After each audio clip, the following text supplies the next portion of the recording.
Hey, welcome everybody. Scott, how you doing? Living the dream. Excellent. Well, definitely excited. Had a lot of fun preparing for this one for sure. Everybody, we have the legend Scott McNealy on for today. The title topic is sales tips from a legend, but truth be told, we'll be meandering through a whole bunch of different topics. For those that are members of the sales community, thanks. For those that are not, Tucker will throw up a free link. Feel free to go ahead and join. And we're sponsored by Sandler today, who's the sales training sponsor of Sales Community. Been around forever, and we've got some fantastic new age ways to help with sales training, individual contributors all on up. And a lot of what we're seeing these days and talking to CRO friends about Sandler is really those first line sales managers. A lot of times got promoted up through COVID, really didn't deserve it. It was kind of a retention thing. And, I always feel, and I know Scott did at Sun too, it's really those kind of first line managers that really run the go-to-market engine. So thank you, Sandler. So by way of introduction, Scott lives in Vegas, has happily married to Susan, who I remember meeting several times back in the Sundays. Four awesome sons. Oldest is Maverick, who people probably know as a pro golfer, pilot, husband. And I think you had recently given Maverick an interesting birthday present. Yeah, I'm getting up there in age, and he's the first one to get married. So at his birthday party with all the family and in-laws around, I gave him an envelope with a condom with the tip cut off and 2 Viagra. So a very clear message. Pull the goalie, buddy. Pull the goalie. Can't make it up. And then Dakota, who works at Ford, running a bunch of the factory business areas. And he has also notably bought and sold 6 trucks for a good profit. Yeah, he's the factory to car network guru there. Awesome. And then Colt, who I've had the pleasure of meeting and talking to, is the founder of Little Horse. Graduated Stanford in 3 years while also working at Rex and being an amateur golfer. And you've a bit involved, to say the least, with Little Horse, it sounds. Yeah, I'm kind of the chief funder and chairman emeritus, and I'm the psych couch for the boy as he learns how to be a CEO. He's already better than me. I'm pretty amazed, actually. Awesome. And then the youngest is Scout, who kind of was in the house flipping market, making a lot of money. And now he is the caddy for Maverick. Yeah, Maverick said, "Hey, I need you, buddy." He wants to go hunt down his first win with Scout on the bag. I think they can do it. Awesome. That'd be great. And then you're, certainly have always been an avid golfer and ex-hockey player, and now becoming a rancher with your cow and back, right? Yeah, this is my cow. I've got about, I don't know if you can see the brand there, but there it is, JBarV. It's a Jack Valley Ranch, and we're going to be coming out with some designer beef and some lifestyle products around the JBarV brand. So I'm now B2C. I've never done B2C, so this is my new deal, and I'm going to have 1,000 cattle on 1,800 acres and just living the dream. Really high tech. Awesome. I don't know if you remember John Hinshaw. He has a vineyard, Blackbird Vineyard. So you may need to kind of tag team on that. We'll do a little pairing of designer pairing of the beef and wine. There you go. Get some good pairing there. So anyway, we first met. I knew you kind of more as a competitor, probably when I was at Sun and Storage Tech, and when I was at Storage Tech and EMC. And then through the Sun acquisitions of Storage Tech, came on to Sun summer of 2006. And my job there is basically running the financial services vertical 06 to 09. And certainly was a tough time, but in spite of the financial headwinds, we managed to grow. And I love that you're always very direct. You're always there, especially with face-to-face sales calls. I would be, the executive, face to all these different, CIOs and C-suite people, and you'd have Rutgers, Tucci, Chambers, everybody else coming through, and you were, fortunately always there for me to come on and help with those executive touch points. So thanks so much for that. And customers always loved you, and in a nice way, I always found that you had your dry sense of humor worked then and still works now. And you always wanted feedback on everything, especially if it was about your direct reports, which we want to talk about here. And several times it would be late night, you being a San Jose Sharks fan, we'd have to find a bar that was open late enough to still have the game on. And several times we'd be in the bar just kind of hanging out. And all these kids had no clue that they're watching the hockey game with Scott McNealy, and you're in your element. And we just kind of hung out and had a good time. And then, of course, I always got up early the next day to answer the bell to go on sales calls. And then one of the best things of sales calls with you was the private jets always made it much easier to kind of bounce around to various cities as well. And then in my book, which Tucker will throw up a link for, my testimony to you was thanks to Scott McNealy for reminding me that in spite of the headquarters crap, the customer and your sales teams are what count. So show up and do the right thing. So appreciate you for that. And so also to help me with the introductions. And then Tucker, kind of as we go here, if you want, you can just kind of pull in. I won't read them, but you can just kind of pull some of the great comments. Colt, glad you like my shirt. Yes, the Sun Microsystems bowling shirt. So this is proof, still a fond memory that I still have it. Still nice and pressed, little big. But anyway, Rich Napolitano, who ran the U.S. go-to-market and sales, says Scott's deep understanding of technology and his ability to see major transitions in the industry, like the big freaking webtone switch as a precursor to cloud, his ability to inspire teams, and his commitment to mentoring others. And he said, personally, he appreciates you taking him as a former engineer, a repeat startup guy, and handing him the U.S. to rebuild from a sales perspective. He definitely appreciates what you've done to make him an exceptional leader.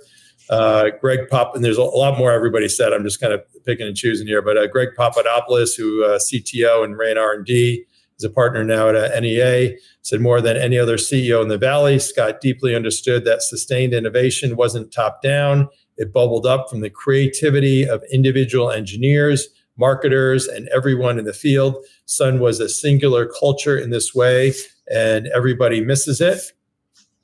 He was also an expert at punching above his weight with his legendary biting commentary. It made customers think, it made the markets pay attention and competitors seethe. Simply masterful. I missed that too. Bill Voss, who was CIO, and I think CISO, ran president of Fed, kind of a bunch of different areas. Scott has always had amazing vision for where technology is going. The network as a computer defined the future of client server and the evolution of the web. He also mentions a big freaking webtone switch. Unfortunately, he also predicted the future we are all in with social media. You have no privacy. Get over it. Sun under Scott was also a place that created incredible leaders that went on to lead amazing Silicon Valley companies like Google and many others. Billy Scannell, who's was a longtime competitor at EMC, now president of Dell, runs the go-to-market. Actually talked to him this morning. Says Scott is one of the most competitive executives I've ever met. Early in my career, when traveling to see customers all over the world, when EMC competed against Sun, it seemed every customer I visited had either just met Scott or planned to see him in a day or two. I often wondered, were there 5 Scotts running around? Then he was on the board of Greenplum, who EMC acquired. He created the Greenplum Challenge, which was held at Pebble Beach, and it was match play format with top sales reps from both companies. Scott and his family created a video of how Team McNealy was going to crush Team Scannell. It even featured his young son at the time, Maverick, who now plays professional golf. Scott always prepared to win and leave it on the field. Do you remember that? I do. Like it was yesterday. There you go. He also said in the sidebar, he said, anytime they played there, they would leave, I guess, a few EMC golf balls in your backyard there at Pebble. But and he says, a true competitor, an absolute legend in our industry, and a pretty good stick in his day. Colt says, on behalf of all the boys, wow, introducing my dad is quite a challenge.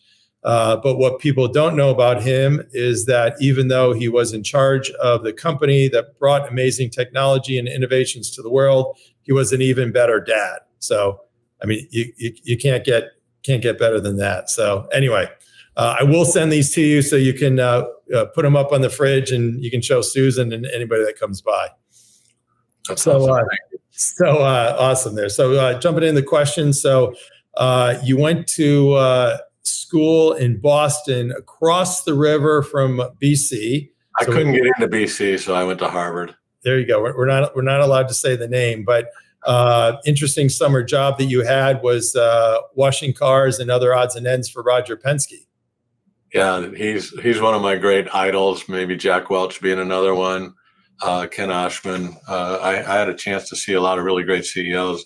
My first job was washing cars for $1.75 an hour, and I also opened up the car dealership in the summers, and I had to make sure that there was not one cigarette butt on property. When Roger came into the office, I got this push sweeper out, and I'd spend the first hour of the day pushing this sweeper and making sure. And Roger never found a cigarette butt, I'm proud to say. Nice. And then fast forward, you both end up on the board of GE, right? Yeah, I walked in on the first day at the board meeting, and I'm wearing blue jeans and a dress shirt. And Jack Welch goes, "Are you gonna go to the GE board meeting in blue jeans?" I said, "Yeah, am I the first one?" He said, "Well, yeah." I go, "Great." And I walk away, and he's shaking his head like, I can't believe it. But walk in, and there's Roger Penske, who's also on the board. So it's kind of a circle of life thing, going from $1.75 an hour to helping run General Electric. It was quite a fun moment. Awesome. And then for those that don't know, Scott was co-founder of Sun Microsystems and CEO from 84 to 06. Started Curriki in 05 as a co-founder and board member, and really just on a fantastic global education mission there. Yeah, that's a tough. There's a lot of ex-CEOs trying to fix the education problem, and we're kind of on our fourth wave and effort and strategy with Curriki. My oldest son, you can donate through www.birdiesforeducation.com, and every time he gets a birdie, people are donating $1 or $5 or $10 or whatever for every one of his birdies, and he's raised millions of dollars for the effort, and we're trying to do a great job of investing that in better ways to do education. Awesome. So Tucker, maybe post that, birdiesforeducation.com. Is that it? Birdiesforeducation.com, yes. Okay, great. So Tucker, maybe throw that up there. I've got, I think, an annual I do every year to Curriki. And then you did weigh in 2010 to 17, Flume Ventures the past couple of years. And then you mentioned before with Light Horse. Little Horse. Sorry. There you go. So that's got to be a lot of fun. It is absolute kick. I can't help Maverick in golf anymore because at the age of 12, he thumped me. Dakota is doing deep R&D technology, writing software, and I can't help him a lot. But Colt's being a CEO, and I can help him a lot. I can help Scout on caddying. I love caddy. The caddies are all sitting in the caddy room going, "Boy, we went out. Me and my guy, we got a birdie and a birdie, a birdie and a birdie, and then he doubled." And then we got another birdie, and then he doubled again. And so that's he's learning the caddy speak. We did great. He screwed up. Yeah, exactly. And then now getting into some more questions here. So I was talking to Rick Scurfield this morning, and he had a great question, which is, how could you be a CEO and a great golfer? That's a good question. You know what? I didn't care much about my golf game at the time. And so I'd go out and swing away and swing easy and have a good time with it. And I got better as a CEO because my net worth, my personal self-respect wasn't built on my golf game. As soon as I retired, my game went to heck. And I was trying too hard. And to this day, I can't play like I did when I was CEO because, now I'm supposed to play well. Gotcha. And especially in Vegas, all those courses. But what a lot of people may not know that Colt alluded to, but you're very passionate on the parenting side. So any thoughts to share there based on what you experienced with your parents and then what you and Susan did? Well, actually, I'm here to talk about sales, and I was known as a pretty good sales guy, but I would love to do an hour-long podcast on my views on parenting and the responsibility that both parents have, and that if you're going to bring a child into this world, you ought to take full responsibility until they're out of the nest. And we had some very, very tough rules on the boys. You're all going to play golf and hockey because I like those sports, and I'm not going to watch you play 0-0 soccer game, magnet ball, or stand around in right field playing baseball, and I wanted to be part of that process, and I thought those were two good sports. They were very, very different. One's team, one's personal, one's physical, one's emotional. There are a lot of things that kids learned about that. They all slept in the same room. We had 4 beds lined up, barrack style. No electronics were allowed in the room. They had set bedtimes. They ate the same food. They went to the same school. They played the same sports. They lived by the same rules. They slept in the same room. They had a little study that they all worked in. And if you didn't eat dinner, we wrapped it up, and that was breakfast. And there was no negotiation. They had a wonderful, loving tiger mom that we made sure that we were always on the same page. You couldn't divide and conquer, the two of us. No electronics in the bedroom. We had one game machine that lasted for about 2 weeks, and then somebody kicked a wire out of it and broke it, and we never fixed it. And we told them no games and no social until you were into college. We had their passwords on all their electronics. We didn't allow them to do sleepovers, and we got them out of government schools because they weren't focused on it. We put them in a school called Challenger that was, most parents didn't want to put their kids in because the kids were so academic. And I thought, well, let's let them swim with the sharks and the real aggressive learners. And all of that was well spent energy, time, and all the rest of it. And then finally, I had an advantage when the boys were 2, 4, 6, and 8. I had been running Sun for decades, and I'd been through it. And I got married at a late age, at 39. Susan and I just celebrated our 30th at the Little White Chapel in Las Vegas with Elvis Presley. We had Dolly Parton and a couple of showgirls and all my buddies and her buddies there. It was a blast. Anyhow, I got a chance to step down as CEO from the best job in the world because I didn't want to leave Susan with 2, 4, 6, 8-year-old boys. And I spent a lot more time at home. I didn't stop working, but I spent a lot more time at home rather than traveling around because I wanted to be there for my boys. Awesome. Really good. Well, I'm totally up to do that podcast with you for sure. Lots of great wisdom for sure. And so early days of Sun, I know Andy made it, but then made the product, but then you had Vinod, Eric, Bill, and you. Kind of how did you figure out who's going to do what? Well, Andy's like one of maybe the greatest commercial hardware engineer ever. Bill Joy was the best Unix and OS guy in his era, I think, by far. Vinod was a IIT from India engineer and had been doing engineering workstations before. And I was building tanks and had a golf major from Harvard. So it was pretty clear who was going to do what. Vinod ran the joint. Bill and Andy did the hardware and software and hardware. And I did manufacturing. I built the racks. I ordered the parts. I gave them part numbers. I did my first ERP system on VI, for those of you who know Unix. And I was the sales guy. The original sales guy. And, I kind of did any and everything that I could. And eventually, 2 years into it, Vinod left and they asked me to take over temporarily. And unfortunately, that temporarily turned into decades, but it was quite a ride and a lot of fun. Awesome.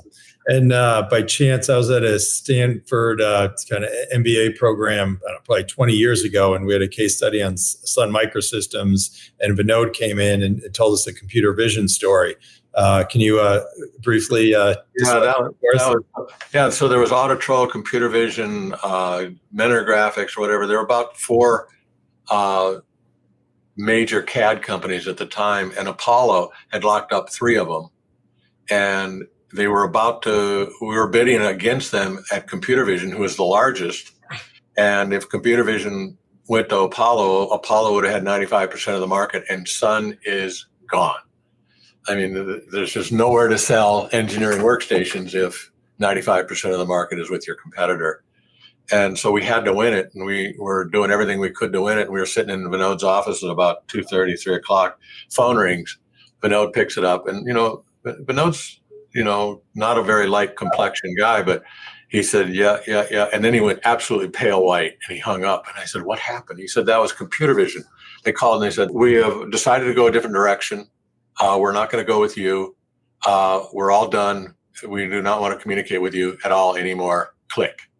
And Vinod went pale, and what do we do? So he said, let's make a proposal. So we got the engineers in, and we designed a new workstation with unbelievable statistics and capabilities, priced it at below cost, said we'd give them manufacturing rights, which was unheard of in those days, said we would, do joint this, that, joint manufacturing, whatever. We put everything we could think of that would make a difference, put it in a proposal, and then we made 7 FedEx packages. We had to get it done by 4:30 when the FedEx truck came. So we FedExed to 7 people that we knew inside of computer vision, this outlandish proposal. I think we even offered them stock options in the company. And Vinod and an engineer got in an airplane and flew a red eye, and they went to the lobby, and they sat in the lobby all morning.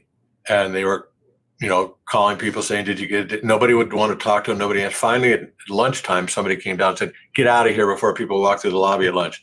We got your proposal. We understand it. You're not going to do any good here. You got to get out of here. So Vinod came home.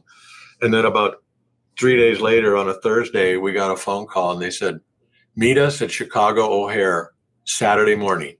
Bring a printer and a contracts lawyer. And if we hear peep one about this, the deal's off. So we flew out there, negotiated the deal, announced it Monday, and that was sort of the end of Apollo. It was, and the message there is deals are never lost; they're only postponed. You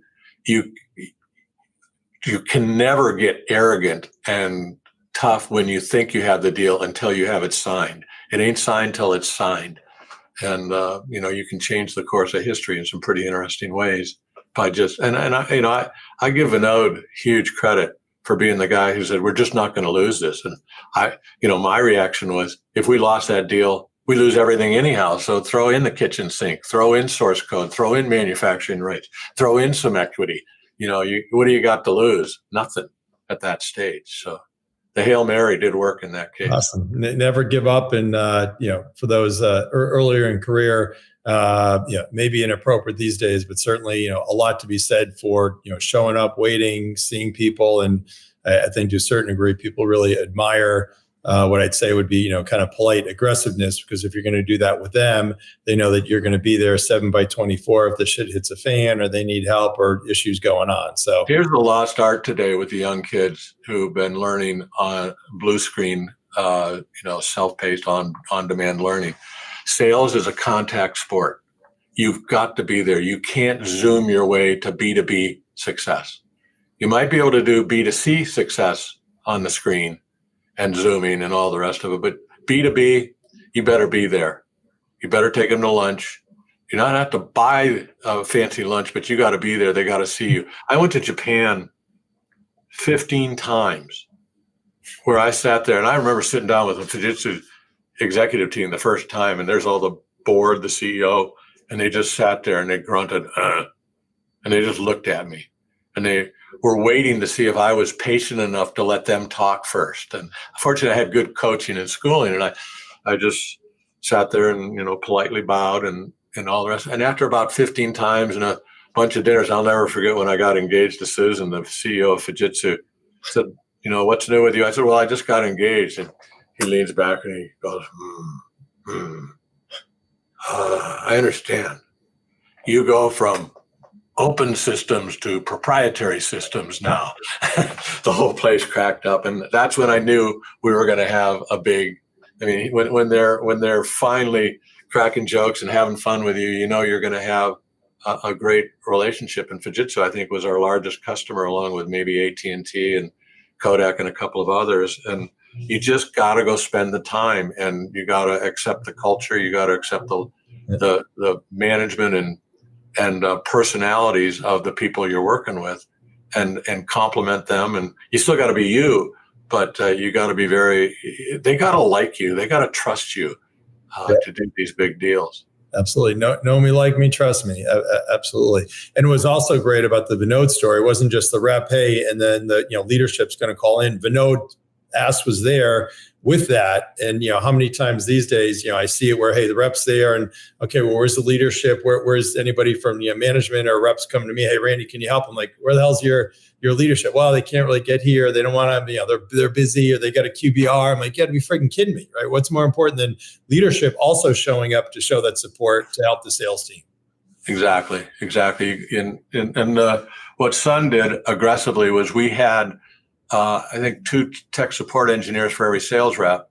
And then the sales rep could go and make a call and drop off a tech support engineer and leave them there to help and do the work, all the rest of it. And sales reps thought they were important, but our TSEs were far more important. And in fact, our Unix capability in our tech support engineering was the second best Unix development team in the world, behind our own development team. And that's how you have to build a really great sales force. So if I'm a sales rep, I would take care of the TSEs. I would take them to lunch, because you want them on your side and wanting to help your customers. Absolutely. And I think Hal Stern, if I remember right, was kind of the ringleader of that group, right? He was awesome. So great.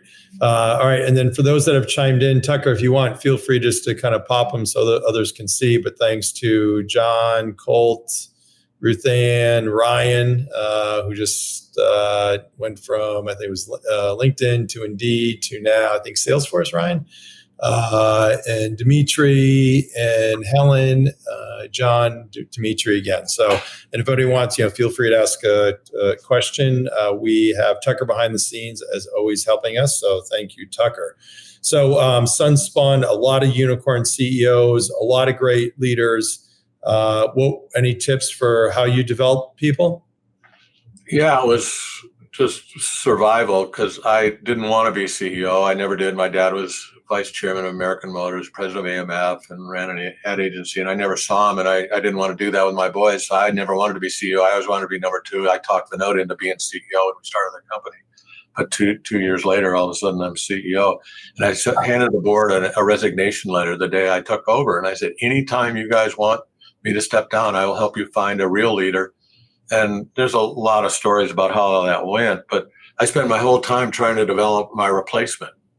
And as a result, Carol Bartz, Eric Schmidt, Satya Nadella at Microsoft, Bill Coleman at BEA. I mean, we added it up, and there were over 200 former Sun folks who became CEOs in tech in the Valley and all the rest of it. So I was successful in developing, but I never was smart enough to make them take over. And eventually, I just said, all right, I've had enough, and it's time to step aside. But that development was always to ask is to seek denial was part of this thing. We delegated, we architected, and then distributed the responsibility. So I spent a lot of time architecting the company and then telling people, oh, you go get it done. To ask is to seek denial was a really important part of it. Go do it and don't screw it up. And if you screw it up, come back, apologize, and then fix it. And everything will be fine. Don't you dare cheat. We had a dress code. You must kick butt, have fun. It's, your responsibility to stay skills current, not the company's. We had a lot of big rules to help us run the company. And, Joe Roebuck helped us in sales. Where there's a wallet, there's a way. And I would always say, that no deal's ever lost. It's only postponed. It was, the customer comes first. I also got trained well in sales by a lot of very senior sales guys. They looked at me and they go, look at this kid. He's not even shaving yet. And I got to take him in. So they would kind of slap me around a little bit before we go in. And what I learned first was you don't go in and talk. The first thing you do is say, hey, how are we doing? if they're a current customer, don't you dare try and sell something new. You say, how are we doing? Are we taking care of you?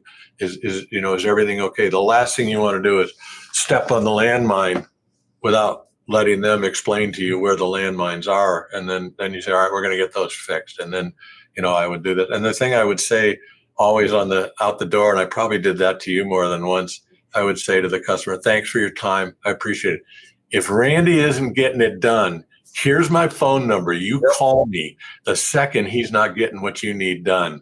And the customer appreciated that. And the sales rep would go, oh my God, I don't want them calling Scott. So, I kind of put them on notice that it's your job to keep these guys happy. But making the customer talk first, if they weren't a customer, I would say, all right, who are your current suppliers and what are your big pain points? And I would make sure they talked. And after they talked, I would go, wow, that's exactly what I'm here to solve, no matter what they said. So it really made your sale. And I don't know whether they believed it or not, but you could craft a story that would explain how what you're doing will help them with their pain points. And that was the key to success. I think too many salespeople want to hear themselves talk. Yep, absolutely.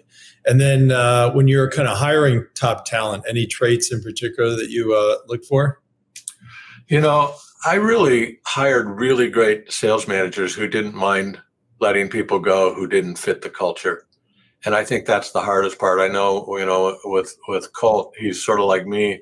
My biggest fault was always at the board when they would do my reviews. You don't fire the people. You come in and you complain about them, but you don't fire them quickly enough. That's not a Steve Jobs trait. That's not an Elon Musk trait. That's not a Larry Ellison trait. That's a McNealy trait. And I had a hard time. If I hired somebody, it's because I liked them. And that's a key component. I think that's why almost everybody, 99.9% of the people who are former Sun said that was the best place they've ever worked. Because we all got along, we were good people, we were nice people, we hardworking, all the rest of it. But sometimes people just are misplaced or we mishired. And, the good sales managers will let the people who aren't getting it done go and not think about it. And, Joe Roebuck, Daryl Barbet, all these guys that helped build they said, sometimes I made a mistake and they would address them quickly. And I think that's important for sales management. Some people aren't cut out for sales. Some people just don't have the knack. Some people just don't have the constitution to take no and to respond from it. Some people take no and crumple. Other people take no and go, watch this, hold my beer, so, you got to get the right crew in there. Yep, absolutely. So from Rick Diana, we have a note here. Thank you, Scott. 25 years ago, when 1 terabyte filled the data center, I learned a competitive sales lesson. EMC and Sun both had share of a particular Fortune 500 auto manufacturer. It wasn't my account, but it woke me up nevertheless. Not to take a competitor for granted. Apparently, the EMC account team was proud of its 4 terabytes in the data center until they learned that Sun had 10x that with 40 terabytes on the edge. And yes, Scott, sales pros cannot Zoom themselves to sales prominence. Would love to hear another parenting story. I did love playing right field in college, but wish I concentrated more on golf. You gave lots of parenting tips there. Anything else briefly you'd want to add? You're not your kid's friend. You're their parent. And too many parents want to, have sleepovers and, go water skiing with their kid and, do all of these other things or, let them play their sport they want to, whatever. If the boys didn't want to play golf, when we went to the driving range, one would invariably say, I don't want to play. I said, well, sit in the car, no problem. And then we get ice cream and we go hit golf balls at the ball picker upper and everybody would be laughing, having fun. And the kid will come out and play. Or I don't want to play hockey. I want to quit. All right, go in and tell your coach. I'm not telling him. You gotta be their parent, not their friend. And they will, if you do that, they'll be your best friend for life when they're out on their own. And, I hear from all 4 boys every day. And there's nothing that makes a life more fulfilling, nothing, than having your kids call you every day to tell you what's going on, to ask you a question, ask for advice, brag about something, or complain about something. And I'll tell you, there's nothing better. I don't understand the new generation not wanting to have kids. I wish I had 12 kids. And my role model was Fred Smith, who never missed dinner, and built, and he had lots of kids, and he built FedEx. He's more impressive to me than Elon Musk, who's at least having the kids. But and I'm not saying he's not a great dad, but Fred Smith is a super dad while still doing unbelievable things. It can be done if you're effective. And Jack Welch taught me that, and it's good in parenting too. Deal with things as they are, not as you wish they were, and deal with them quickly. Once you've established reality, step into it and be consistent with that. So those are all parts of parenting and decision making and living. And by the way, my boys didn't want me to be home all the time. They wanted to see me working. They need a role model. Right. They don't need a role model of somebody who's, tailgating and, watching sports all the time and they want to see somebody who's actually trying to move the capitalist ball forward. Absolutely. And from Joe Schwartz, I thought it was Jonathan for a minute, the picture. Thanks for great Sun years, Scott. Many of us learned from the culture that you built that sales is very much contact sport, and getting in the trenches in person with customers, especially in hard times, means absolutely everything. You're always, we'd have times when things would, break, and we'd get in there, you'd come out, and most CEOs and leaders would kind of run away, and you'd kind of jump in the fire. There's no problem that you can't overcome. In the early days when I took over, 2 years into it, 2 years to the day I took over, and we had $2 million in sales, and we were losing $500,000 a month. And I went out to the factory floor, and every third workstation had a red hat on it, which meant it was broken and it failed diagnostics. And we would ship the workstations to the customer, and within 10 seconds, about 25% of them, the monitor would just go off like a flash bulb and die, because some phosphorus would break off the screen during shipment and go back to the high voltage arc, the MOSFET transistor. I remember all of this to this day, and it would zap and blow up not literally, but the screen would go out and go dead. So it looked like the computer died. And we couldn't stop shipping, because then they would go to Apollo. So we kept shipping them. And all we did was we said, all right, let's send a whole bunch of extra monitors to the sales office. So when when the customer would call the sales rep, and I remember a sales rep telling me a story, the customer called and said, "Hi, I just got my shipment." And he would, and some monitor, "How many?" "I'll be right there." And boom, we were there within minutes with 7 extra monitors to turn them on. The guy would go, "IBM doesn't have this kind of service." And we were able to turn lemons into lemonade in a very, very powerful way, even though we had an engineering problem. So you sometimes have to spend the money, but that we totally solidified customers you should almost do that on purpose, have your stuff blow up and then go in and fix it right away. Okay, look at this service on these guys. Yeah. I'm not recommending that. There you go. So great. So you kind of were or are admittedly shy, but yet you seem to be an extrovert in business. How did you kind of get over that hump? Yeah, nobody believes that, but if you go find my Cranbrook High School yearbook, it says Scott's shy and unassuming manner won him a wealth of friends. I got A's because I didn't want to get embarrassed, and I just didn't want to get called out, and I just wanted to kind of sneak through life without, just doing my thing. And all of a sudden I became CEO, and I gave the first annual shareholders meeting speech. John Doerr's in the back row as one of our board members and major investors. And I put up slide 1, and I turned my back to the audience and read the first slide. Then I clicked and I read the second. I never turned around and even looked at the audience. I would click, click, click, click, and said, "Any questions?" "Please, no questions." And then at the end of it, John Doerr hauls me aside and he said, I'm sending you to New York, and I am going to send you to a 3-day speech therapy class. You're going to learn how to give public speaking. And he sent me out there. I mean, Stanford MBA, I was not a good public speaker. That's just like ridiculous. And they taught me nothing about sales, just absolutely ridiculous.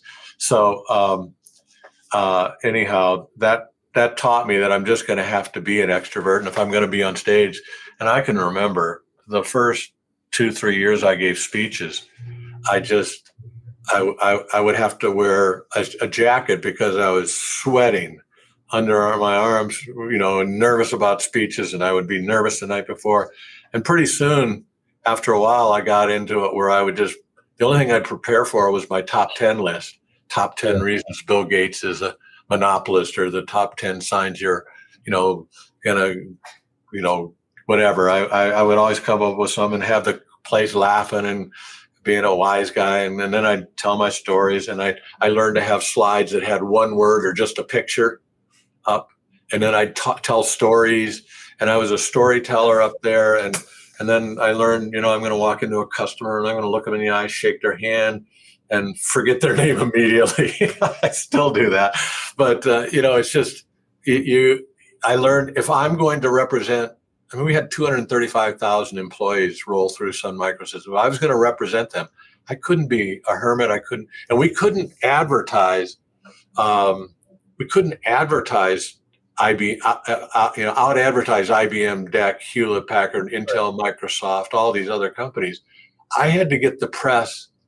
I had to be a quote machine, and I would be a quote machine for them. Balmer and Butthead, and Big Hat, No Cattle, and all those other things.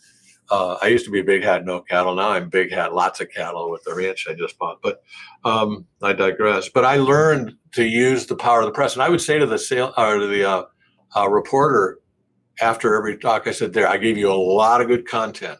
Treat me right, treat me fairly, and I'll give you more.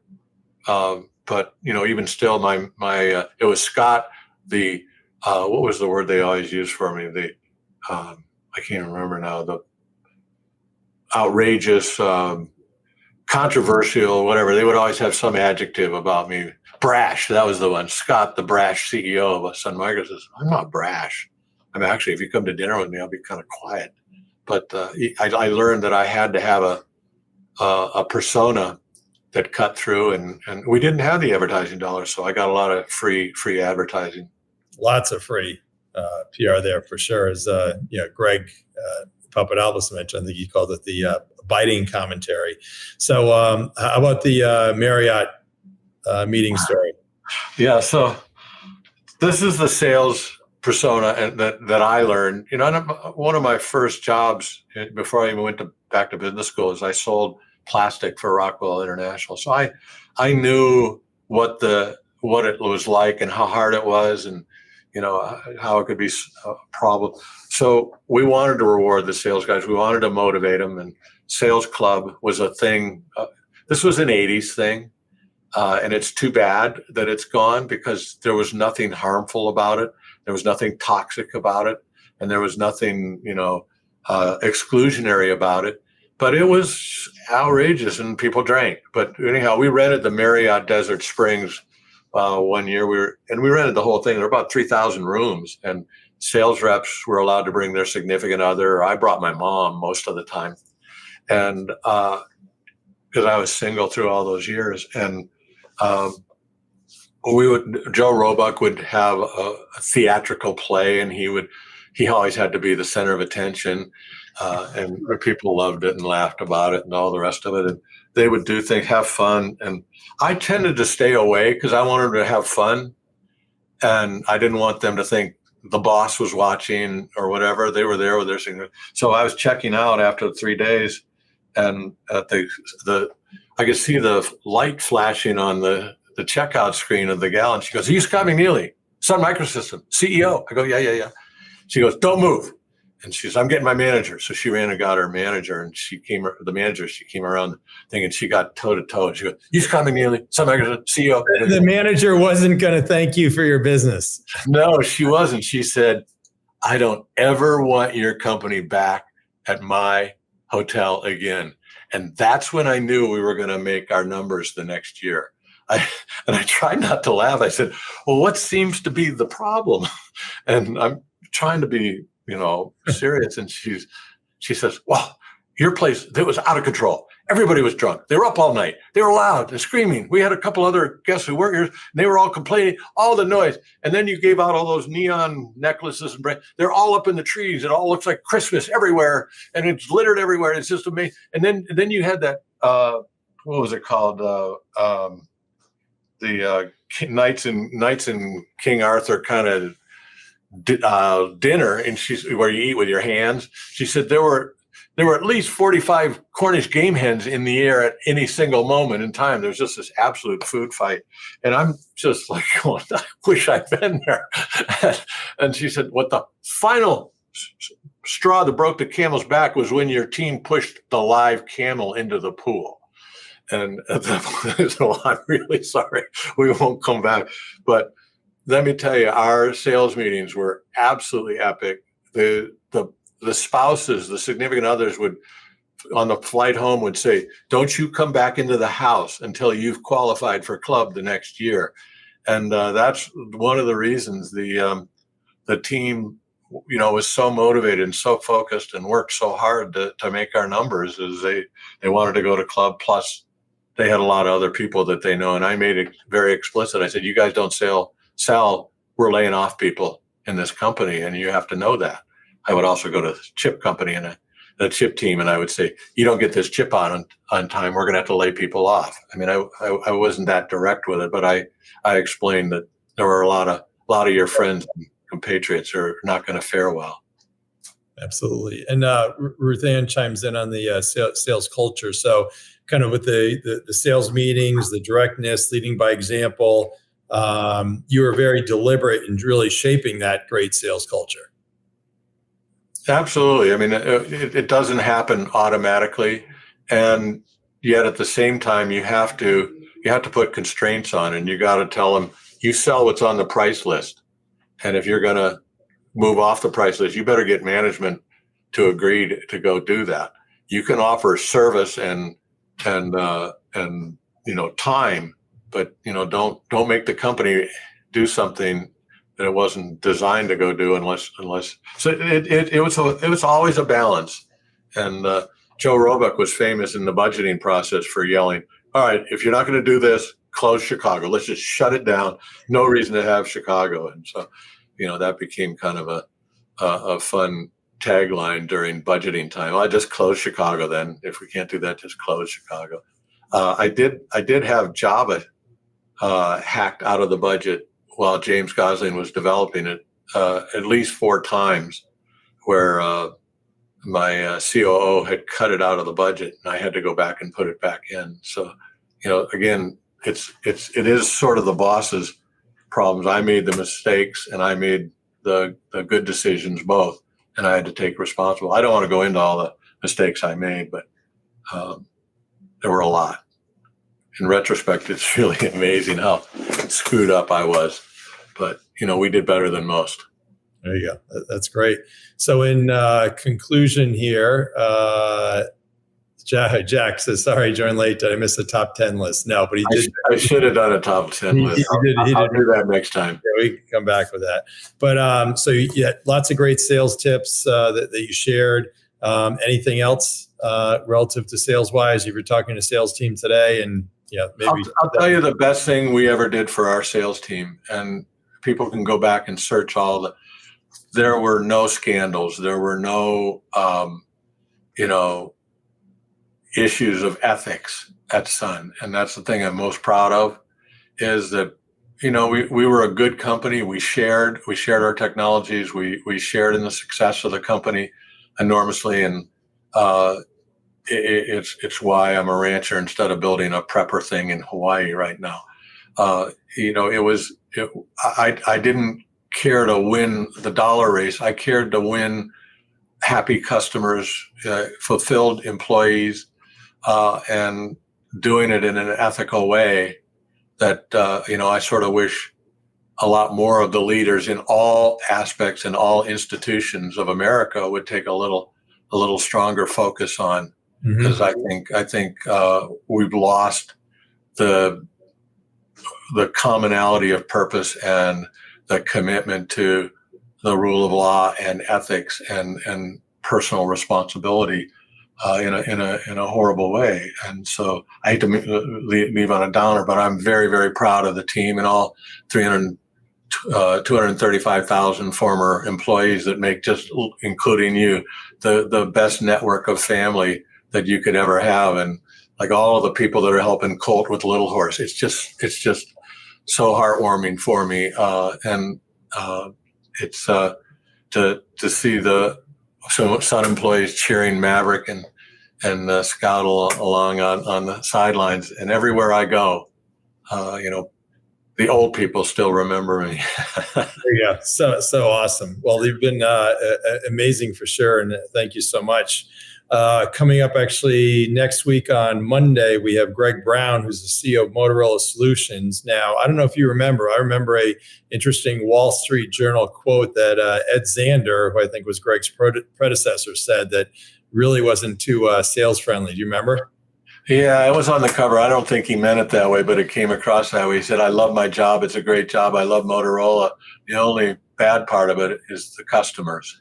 I didn't think that was exactly the message you want to put on the front page about being customer centric. Little misquote, yes, but I can vouch, know him personally very well. Greg is wired like you, customers first, sales, kind of everything else. And then after that, we have a Denise Millard, who's a channel chief at Dell. Matt Horner, who runs a big piece of WWT. They were probably an early channel partner of yours as well, and lots of other great guests as well. So for everybody who's watching, thank you so much. Thanks to Sandler for sponsoring.